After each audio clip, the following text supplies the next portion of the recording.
Tere! Arvutitark alustab taas ja vahendame nagu ikka infotehnoloogia maailma telgetaguseid. Tere! Pikemalt on meil täna kavas rääkida tehnikamaailma suursündmusest Robotex. Teadolevalt on Robotex aasta suursündmus tõepoolest ja seal võistlevad ju mitte ainult robotid, vaid nagu ma aru saan, tegelikult võistlevad robotite ehitajad, robotiinsenerid. Just, robotite ehitajad tõesti ja põhiliselt siis on neil ülesandeks ikkagi see robotite programmeerimine ja see ehitamine ei olegi nii keeruline, kui programmeerimine peaks olema. Nii et võib öelda, et kas oli tegemist sadade robotitega või möödunud nädalavahetusel Tallinna Tehnikaülikooli spordihoones? No, kui robotite arv võis tõesti sadadeni ulatuda, siis inimesi oli seal ikka täiesti uskumatult palju. Tuhandeid. Just. Aga lisaks Robotexile on Tõnis sinul ette valmistatud lood, mis võib-olla kõige rohkem pakuvad huvi just mänguritele. Juttu tuleb Kingstoni erilistest hiiremattidest ja lisaks sellele MSI võimas mänguri arvuti. Seda kõike siis lähema poole tunni jooksul, kust muulgas ei puudu ka ikkagi vaatajamäng ehk loosiratta keerutamine ja need auhinnad, mida me siis välja loosime, olid juba eelmine kord näha, aga täna lähevad nad siis uuele omanikule. Kõigepealt, aga Robotex ja Robotexil käis Veiko Tamm.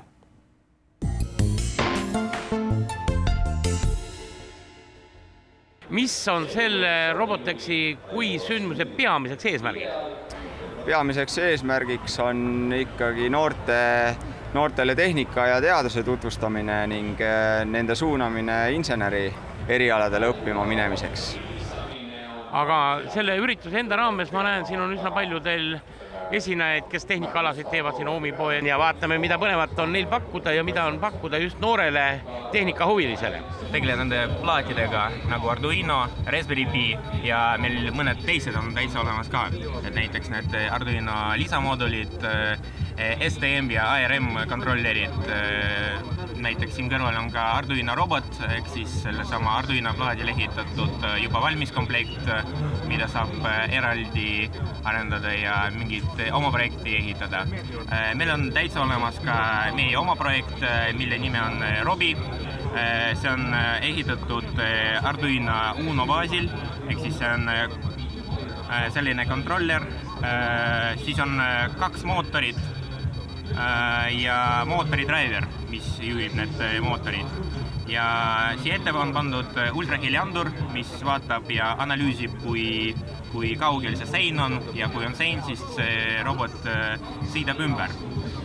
Ja samamoodi on siin see Bluetoothi moodul, mis annab võimalusi juhtida seda robit läbi telefoni või siis mingid kas arvuti või siis tahvli. Siin samas kõrval on minu võistluse robot, mis on natukene moderniseeritud ja juurde pandud rohkem andurit ja natukene tarkus ka juurde. Mis aladel siin võistlemine käib? 12 erinevat robotvõistlust on meil kavas. On erinevaid jalgpallialasid, 4 sumo, folk race, mis on siis rallikross, ICD Grand Challenge päästemissioon merel, labürindivõistlus, siis on meeskonnavahelised jalgpallid ja ka humanoidrobotite demo jalgpall. On olemas meil joone järgimine, et joone järgimine siis uus ala on labürint, kus siis väike robothiir üritab leida sissepääsu labürindi keskele.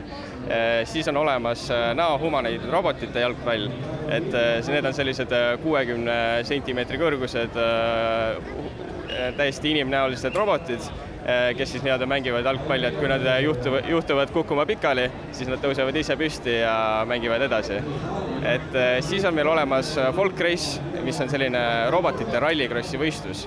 Et seal võistlusel on siis mitukümmend robotit võistlemas ja siis koha peal võistluse ajal on umbes 10 robotit sõidavad ringi ja need, kes peale jäävad, loomulikult võidavad. Ja siis hetkel on siis olemas erinevad sumoklassid näiteks, et on olemas Lego sumo, 3 kilo sumo ja siis vastavalt eri tasemetel, et inimestele leiab siin kindlasti vaatamist. Palju teil osalisi ja osalejaid siin on ja kui kaugelt geograafiliselt piirkondadest? Väga palju on lähiriikidest, Balti riikidest, Läti, Leedu, Poola, Soomest, Rootsist, Venemaalt ja Tšehhist. Võib öelda vist, et roboteid on tegelikult meil iga ühe kodus nutikates seadmeski laiali. Piir sellest, et mis on robot või mis ei ole, et see väga selge ei olegi, aga no, üldiselt loodetakse roboti juures näha füüsilist liikumist, täpselt nagu te ütlesite, käsi, jalgu, aga ka näiteks üks kompakt fotoaparaat on robot, liigutab füüsiliselt oma objektiivi, mõõdab kaugusid, mõõdab värve, elutseb. Aga noh, selles mõttes ütleme, kõik need marsikulgurid ja kuukulgurid, kes ringi rändavad, need on ikka kõige puhtamal kujul 100% või isegi rohkem robotid. Need on ikka absoluutselt robotid, et kui me tahame mingeid ressursse, kulda, mingeid kütuseid, mis iganes kaevandada kuskilt asteroidi pealt, siis need süsteemid, mis sinna lähevad, need on täiesti automaatsed, et inimesed neid ei juhi. Ühel kaasaegsel modernsel autol on ikka vähemalt 100, kui mitte rohkem mikroprotsessorid sees, mille võimukus on suurem kui esimestel personaalarvutitel. Pluss esimestel satelliitidel ja nii edasi. Et üks auto on päris võimekas robot. Kui vaadata juba autoistet, kus on nii palju mootorid, nii palju andureid, et juba üks autoiste on tegelikult robot. Nad on kõikjal. Kui mina teid näiteks ehmatan niimoodi, siis teie reaktsioon on palju aeglasem kui ühel robotil. Et robot võib stiilis 1000 korda sekundis mõõta, et mis tema ümber toimub ja siis 1000 korda sekundis teha reaktsioone. Et stiilis me võime jõuda juba autodeni, kus 2 autot tulevad kokku, üks auto on metsa taga, juhid ei teagi, et nad kokku saavad, aga autod juba teavad, nad suhtlevad ja nad on juba välja arutanud trajektoori, et nad mitte mingil juhul kokku ei põrkaks. Ja no kus meil on nüüd veel niisugune tulevikus säravamaid roboteid leidmise võimalusi meie igapäevases elus? No võib-olla võiks vaadata veel nanotehnoloogiat ja neid samu süsteeme, mida inimese organismi hakatakse paigaldama. On olemas ka bioonilised proteesid juba, mis on prototüübi tasemel jõudnud näiteks tantsijateni, kes on jala kaotanud ja nad tantsivad päris graatsiliselt. Aga mis piirangud ja mis nõuded selle robotile on või no, kas siin on mingi kvalifikatsioon ka ikkagi? Meil on vastavalt võistlusalal on siis reeglites on robotitele kehtestatud kas siis kaalupiirangud, mõõtepiirangud, et enne igat võistlust läbitakse tehniline kontroll. Need, kes ei ole varem tehnikaga kokku puutunud või robootikaga, nendel on võimalus seda õppida töötubades. Et 12 erinevat töötuba selle 2 päeva, mõlemal päeval toimub. Küll olid eelregistreerimisega kohad enamus, aga veel on mõningaid koha peal registreerimisega kohti samuti saadaval, nii et saab veel tulla. Robotekside vahelisel ajal, kas ka midagi toimub, kas on mingid üritusi või mingid robotiringe, kus huvilised noored saaksid käia ja osaleda ja inseneriteadusega nagu tutvust teha? Robotiringid on Eesti erinevates põhikoolides, gümnaasiumites täiesti olemas. Lisaks on siis robotiklubid ülikoolide juures, et nende juures toimub pidevalt terve aasta vältel igasuguseid üritusi ja robotiehitus käibki tegelikult terve aasta. Aga siin Tallinna ülikooli, Tehnikaülikoolil on ka oma robotiklubi, kus huvilised saaksid tutvust teha? Jaa, Tallinna Tehnikaülikooli robotiklubi on täiesti olemas. On olemas nii-öelda erinevad insenerivaldkonnad, et mehhatroonika ja sellised asjad, et nende kaudu siis nii-öelda saab oma roboti ehitamise nii-öelda oskusi proovile panna küll. Ja mis aadressid ja kuidas seda leida? Tema asub Tallinna Tehnikaülikooli hoones 6. korpuses. Ja kas on ka mingi veebileht, kus saab nagu täpsemat infot ja siis ennast nagu registreerida või kohale tulla? Jah, et kui Google'i otsingusse TTÜ robotiklubi panna, siis leiab kohe selle veebilehe ka esimesena ülesse.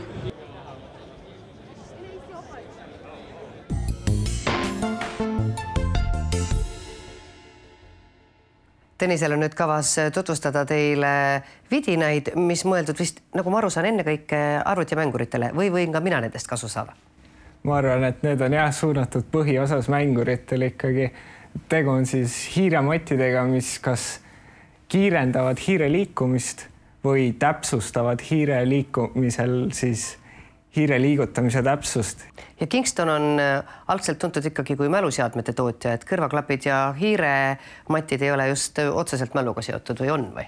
Just ei ole, et algselt nad ikkagi tootsid tõesti ainult arvutimälusid ja siis hiljem lisandus selle juurde ka igasugused mälupulgad ja sellised muud mälutooted, aga nüüd nad tõesti on otsustanud nagu järjest rohkem mänguritele suunata oma kaubavalikut. Nii et väga erilised hiirematid ja kohe saate teada, mille poolest need erilised on.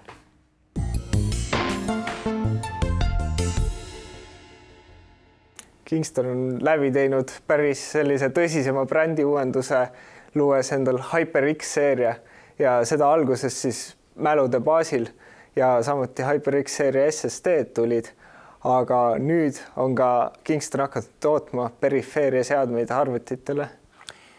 Perifeeriaga ongi see, et kui me vaatame lauaarvuteid ja põhimõtteliselt lauaarvutitele suunatud juppsükkide tootjaid, siis kes neid kõige rohkem vajavad, on ju arvutimängurid.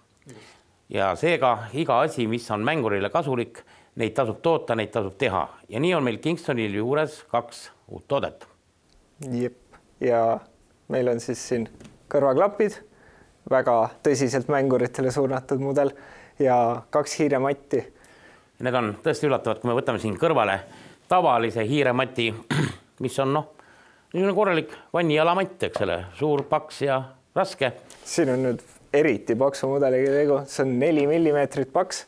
Ja nüüd võtame me siit karbist välja 2 hiirematti, mille paksus on ainult 0,254 mm. Ja kuidas see trikk töötab, siis need matid on liimitavad. Tal on tagapool kile, mille saab siis ära koorida ja ta liimub laua külge. Aga ta on uuesti lahti võetav. Muidugi. Ja faktiliselt igale pinnale liimub. Aga miks siin on nüüd 2 hiirematti? Ma vaatan, minul hiirematil siin skünn on juures üks püssisihik.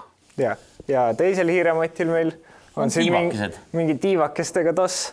Ja mida see tähendab, on siis, need on 2 mudelit. Üks on ette nähtud hiire täpsuse tõstmiseks. See pinnakate on sellist tüüpi, et need krobelisus, mis sellel pinnal on, tõstab hiire laseri täpsust. Ja teine matt siis on meil kiirusele optimeeritud, ehk siis ta libiseb paremini, füüsiliselt ongi siledam nagu see pind ja ühtlasi on ta tehtud ka selliseks, et sensori täpsus suurel liikumiskiirusel oleks piisavalt hea. Nii et ütleme, neile, kes mängivad kiireid FPS-mänge, neile on see kiire matt ideaalselt hea asi. Et sellist tüüpi paks matt, nagu ka see, on siis täpsusele orienteeritud matt. Ja kõik, mis on kiirusele orienteeritud matid, tõsiselt kiirusele orienteeritud matid, need on tavaliselt siis kas plastik alusraamiga või metallraamiga, et ta nagu lihtsalt püsiks selles õiges kujus, et see pehme matt ikkagi natukene liigub oma paksuses ja sellepärast ikkagi eelistatakse seda, et ta on kas liimitav või siis niisuguse raamiga kohe.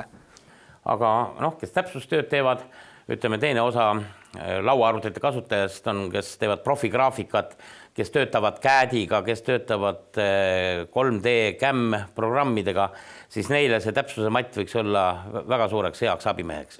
Loomulikult ja nüüd, kui te võtate selle komplekti, on teil kohe 2 tüüpi matt olemas ja siis juba pakendi peal saate kohe läbi pakendi, tegelikult on nad paigutatud pakendisse niimoodi, et mõlemat matti saab katsuda ja saab kohe nagu testida ära, et milline üks või teine matt oleks. Jah, mõlemal pool on auk, nii et üks ja teine pool paistab ilusti välja, saame seda pinda näha.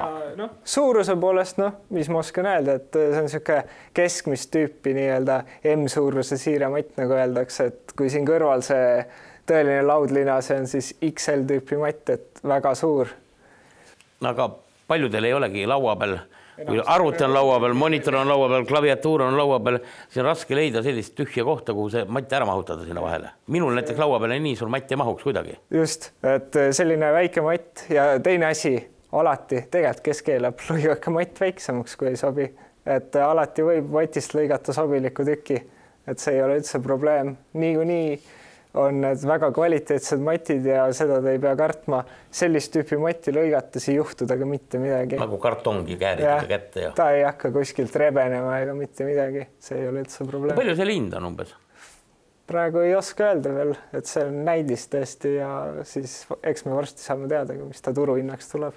Aga kuna teda turule saada võiks juba, kas jõulukingituseks mängurist lapsele võivad lapsevanemad tulla juba arvuti targa poodi peatselt neid hiirematte luutima.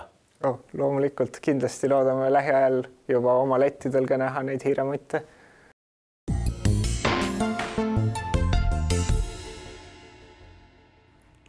Ja arvutimängude lainel ka jätkame, kui nii võib öelda. Igal juhul järgmine lugu on mõeldud just neile televaatajatele, kes tahavad väga võimast ja kas ma võin öelda väikest mänguriarvutit endale koju. Just selline arvuti sobib inimesele, kes on liikuv ja tahab mängida väga võimsa arvutiga, siis MSI Nightblade on oma olemuselt väga kompaktne. No mitte kõige kergem, aga ma ei ütleks, et see isegi halb pool on. Igal juhul on ta kaasas kantav ja vinge mänguriarvuti. Ja Tõnisel ning Veikol on plaanis seda teile lähemalt tutvustada, kuigi see on vist üsna tuntud ja päris populaarne nende seas, kes seda vajavad. Ei oskagi öelda nüüd. Eesti turule ta on tõesti väga uudne toode ja siin ta võib-olla ei ole veel väga levinud, siis Ameerikas on reklaam kõva olnud ja MSI kindlasti püüab turgu võita sellise vinge uue tootega. Kas sinul on see arvuti juba olemas? Ei ole veel jõudnud selleni. Alles Eestisse müüki tulnud, nii et me ei ole veel saanud seda isegi tellida. Nii et kohe siis lähemalt.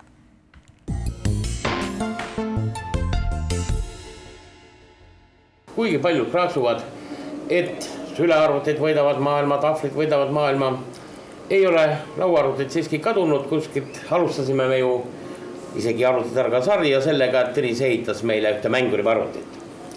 Ja et seda ka suuremad firmad tunnistavad, on meil siin üks väike lõbus kastikene. Tegemist on MSI Nightblade'i ehk öise mõõga nime kandva Barebone arvutiga. Mida see Barebone täpsemalt tähendab? Tegu on Barebones arvutiga, mis siis tähendab seda, et algselt arvutis sees on olemas ainult emaplaat ja korpus ja siis toiteblokk. Lisa tuleb juurde valida. Wi-Fi on jah, see on siis selle emaplaadi lisaosa, et sellel emaplaadil on tõesti Wi-Fi moodul juba peal. Ja mitte lihtsalt Wi-Fi, vaid antud hetkel kõige kiirema ametliku Wi-Fi standardiga 802.11 AC. Antud mudel on praegust MSI kesklaost tulnud pressile demo ja tutvumise mudel, aga sa vist vaatasid ja seda on täiesti võimalik juba ka tellida meil. Antud mudelit tõesti on võimalik tellida. Hetkel hinnaklass jääb umbes 300 euro kanti. Ja loomulikult lisaks on vaja siis protsessor, mälu, mingisugune massmäluseade, kas kõva ketas või SSD ja ilmselt ka graafikakaart, kuna see seade tõesti on pigem ette nähtud kui mänguriarvuti ikkagi. Ruumi ja jahutust on piisavalt selleks, et saada siia sisse panna, nagu meile antud mudelis on 290X graafikakaart ehk siis tavagraafikakaartidest kõige suurema voolu tarbega ja kõige suurema soojuseraldusega. Ja protsessor on samuti praegust i7-4770K vaba kellaga üle kellatav, rahulikult võid panna seal 4,5 GHz peale. Mälu on 1866 megahertsiga 8 giga selles mudelis ja üllatavalt oli tal 228 megast MSSD ülikiired seadet, mis olid RAID 0 ühendatud. Ja see on üks suuremaid lugemiskiirusi, mis ma olen nagu siiamaani masinates kohanud. Pluss suurema hulga kola salvestamiseks on tal veel üheterane Western Digitali Blue kõvaketas. Ja nagu näha siin maksimaalsete DirectX 11 seadmetega Secret Worldi mäng jookseb konstantselt 65-66 freimi sekundis, kaadrit sekundis, mis on rohkem kui tavamonitor suudab üldse ette manada. Üldisel juhul võib rääkida, et see masin on tõesti mänguriarvuti võimekuselt täiesti maksimaalse võimekusega arvuti saab siia sisse ehitada. Piiranguid peaaegu et ei olegi. Muidugi on ta väga väike tegelikult. Mini-ITX, eks? Jah, aga sisse on pandud tippotsa graafikakaart, ülivõimas protsessor, SSD, mis teevad ta ülimalt kiireks. Mälu on siin palju ja kõik vajalik mänguriarvuti jaoks mahub kompaktsesse kasti. Ta on küll üllatavalt raske selle suuruse kohta, aga ma arvan, et kui inimene, kes tahab mänguri arvutit kaasas kanda ja on harjunud võib-olla mänguri sülearvutiga, siis see ei ole nii palju raskem sellest, ta on samamoodi hästi kaasaskantav ja tõhutu eelisena siis sülearvuti ees on ikkagi palju suurem jõudlus. No võime vist nimetada, ma olen neid viimase aja MSI sülearvuteid ka testinud. Testidest ta annab ikka kuskil kõige kiiremana mudelile 1,5 korda ette ka tavalised mänguri mudelid, mis on muidu sama hinnaga nagu see komplekt. Nendest on ta ikka üle 2 korra kiirem. Ütleme, selles konfiguratsioonis, selle varustusega, mis seal praegu pardal on täiskomplekti hind arvutitargas 1235 €.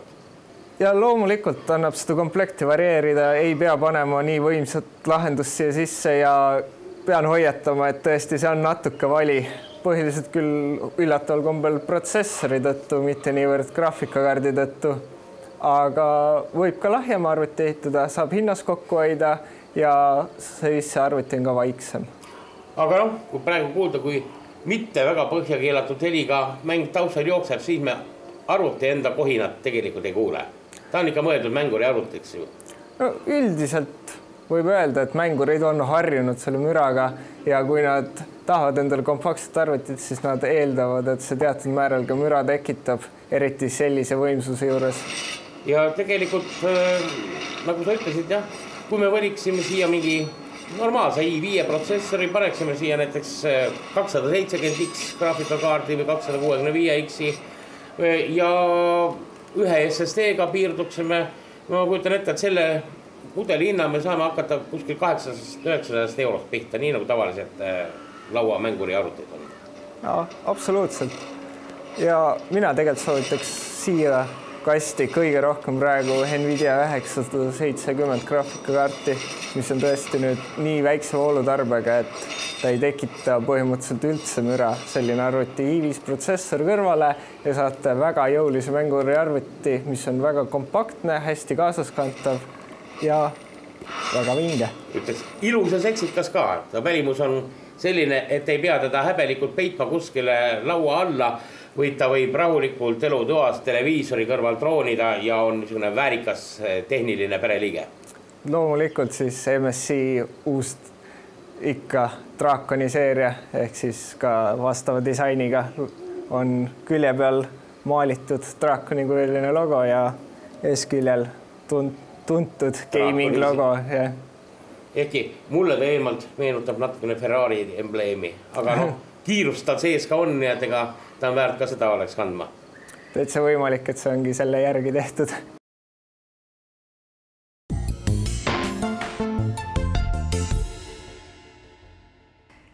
Ja nagu me siit oma saateplaanist välja lugeda võime, on nüüd käes see tähelepanuväärne hetk, kus loosime välja vormel ühe mängu siis kõikide nende vaatajate vahel, kes meile kirjutasid ja vastasid eelmises saates esitatud küsimusele. Sina, Tõnis, tuleta meelde, mis küsimus see oli? Küsimus meil eelmises saates oli, kes on Rabbids Invasioni tootja firma ja loomulikult on õigeks vastuseks Ubisoft. Nii et kõigi õigesti vastanute vahel nüüdki loosimegi välja siis mängu. Mängu vormel 1 võidusõidu mängu ja Tõnis on meil fortuunaks. Palun. Nii, vaatame, mis me siit leiame. Kelle sa sealt leidsid? No, kohe saame teada. Nii. Ja võitja on Rain Köstner. Nii et palju õnne teile, Rain Köstner. Teid ootab vormel 1 võidusõidu mäng ja kas ka need 12 elementi siin? Loomulikult, et lisaks mängule olete ka võitnud salli ja Far Cry tegelase kuju. Nii et meie loosimine läks praegu edukalt. Kolm auhinda on olemas, võitja on ka olemas ja tegelikult ootab meid ees paari nädala pärast veel üks loosimine, kus me siis loosime välja päris mitmeid asju, mis meil hooaja jooksul nii-öelda välja loosimata jäid või? Just. GameStar pani välja väga lahedaid vingeid arvutimänge ja ka konsoolimänge meile ja tõesti osad neist jäid üle, nii et viimases saates teeme suur loosimise, kus on võimalik võita väga palju mänge korraga. Ja selleks palume teil saada e-mail märgusõnaga loos meie saatele. seda siis aadressile tv@arvutitark.ee. Kõik muud kirjad ja ettepanekud on ka nagu ikka sellel aadressil teretulnud ja oodatud.